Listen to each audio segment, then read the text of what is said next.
Yeah, that's, if they ramp it up that much, then that's going to happen. But if you look at, I wrote an article a few weeks ago about these internal French government documents that state that it is going to be mandatory. So if the testimony of this military person who, she really needs to come out and be completely public. She's already all over YouTube, so we need to know a name and a position exactly so we can get the story out, and so it can't be dismissed by people as just someone ranting on YouTube, because from every perspective, this is what we're hearing, that they're gearing up for checkpoints and mandatory inoculations. You remember the story again we had about healthcare bill will fund state vaccine teams to conduct interventions in private homes.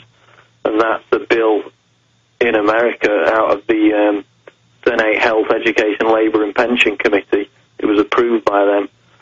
That allows... That's right. The feds have bills. Massachusetts passed a bill. Other states are passing bills to forcibly come in your house without warrants. They're openly circling us like sharks. Like we're out here on a life raft in the South Pacific, and we've got giant tiger sharks circling around us wanting to have dinner, and they're denying that we're seeing huge shark fins.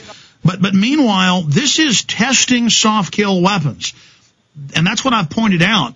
They knew Gardasil in the trials was killing and maiming and paralyzing people with autoimmune diseases in the nerves.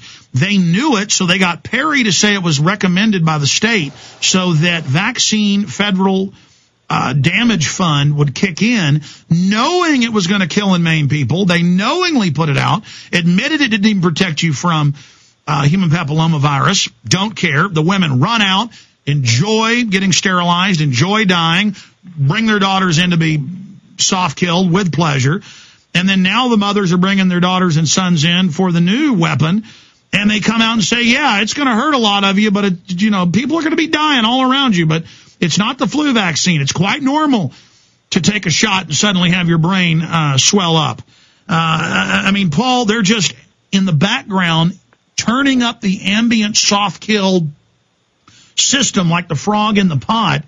It goes on to say, yet this year, they know a significant number will be blamed on H1N1 vaccine, which will roll out within weeks, and they are struggling to be ready. So they're telling the doctors, you don't diagnose this. Somebody takes this, they have a convulsion, internal CDC says it's going to do this to them, but when they have a degenerative neurological disorder, it was not the shot. Do you understand that, doctor? The doctor's like, yes, I understand. I don't want liability. And they're going to pay a bounty to British doctors for every shot they give people? Go ahead. Well, they're now running commercials on British television which encourage girls to get this HPV vaccine, even though it's being linked with hundreds of deaths, both in this country and the US. So, they're getting desperate. This happened with MMR in Britain, measles, mumps, rubella vaccine, when about 90% of British parents rejected it and stopped getting their children immunised with it, and then that prompted the government to start a propaganda campaign to get them back on board. So that's and threatening to take their children. Yeah, but from all the response that I've seen, the vast majority of people will not take this swine flu vaccine. And anyone who's in any kind of position of authority has got to recognise that. So if they make it mandatory, then all hell's going to break loose, basically. But that's what they want, Paul. And while all hell's breaking loose, they can pass all their legislation and set up the new world government, the new financial reform.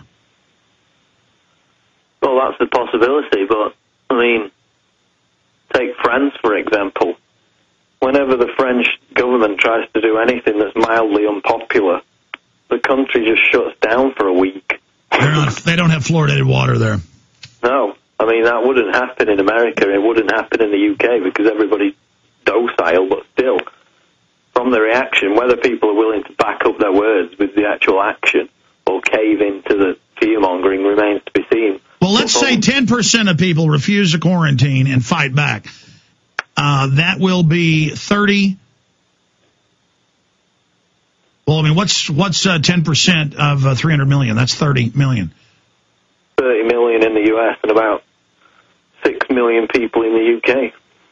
Well, look, that's why the feds are training police to take blood without warrants. And now we've confirmed in Austin, in just regular crime cases, you'll come in as a witness for somebody, and they'll just grab you and say, we can take your blood now.